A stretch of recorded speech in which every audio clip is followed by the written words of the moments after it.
From JBS Studios in Greater New York, this is the JBS News Update with Teisha Bader.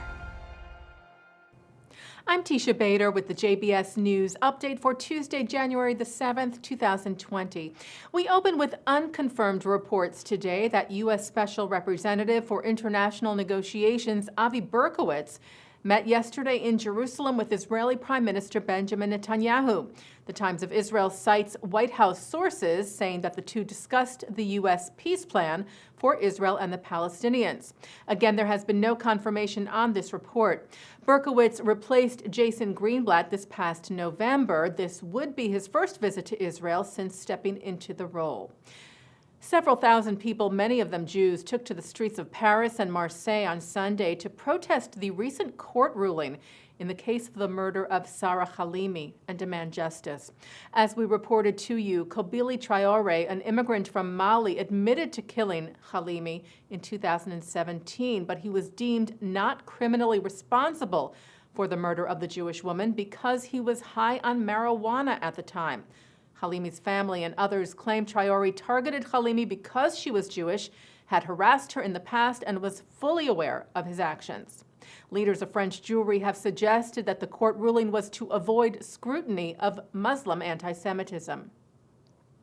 And staying in France, about a dozen graves were smashed over the weekend in the country's southwestern region, the Jewish cemetery of Bayonne. Local police are investigating. And in Greece, vandals stole the Jewish Star of David from a Holocaust monument in Trikala. Last week, hateful graffiti, including the phrase "Jewish snakes out," was painted on an outside wall of the city's synagogue.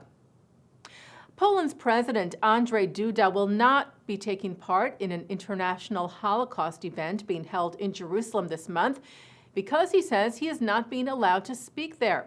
The World Holocaust Forum is taking place at Yad Vashem, Israel's memorial to the Holocaust, on January the 23rd. There has been ongoing disagreement with the Polish government over the role Poland played in the Holocaust. Duda earlier indicated that it was a necessary condition for him to be able to speak at the event, to present what he called true facts and refute what he called lies about the start of World War II and Poland's suffering. The Jerusalem Post reports that Yad Vashem, in an apparent response, said that of the 1.5 million victims of the Auschwitz-Birkenau death camp, some 1.1 million were Jews who were murdered simply because they were Jewish. The citizenships of the victims of Auschwitz, they said, have no bearing on the choice of leaders who will address the Fifth World Holocaust Forum. Jewish organizations welcomed Ukraine's decision to withdraw its membership from the United Nations Committee on the Exercise of the Inalienable Rights of the Palestinian People, or CEIRPP, which is used to promote the Palestinian cause against Israel at the UN. The American Jewish Committee said the existence within the UN system of an entity with a mandate to promote a one-sided political agenda in a long-standing and complex conflict is contrary to the purposes and principles of the UN.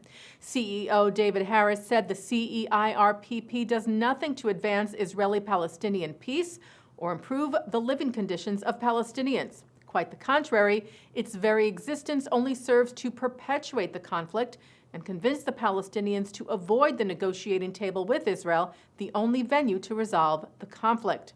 B'nai B'rith International said Ukraine's calling out the bias against Israel and taking action about it have set an example for the rest of the international community.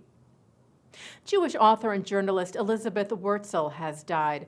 Wurtzel is known for her best-selling memoir, Prozac Nation, Young and Depressed in America. She died today of breast cancer that had spread to her brain.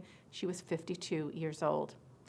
Israeli Business Daily Calculist reports that American venture capital and private equity firm Insight Partners is acquiring Israeli security company Armis for a valuation of $1.1 billion.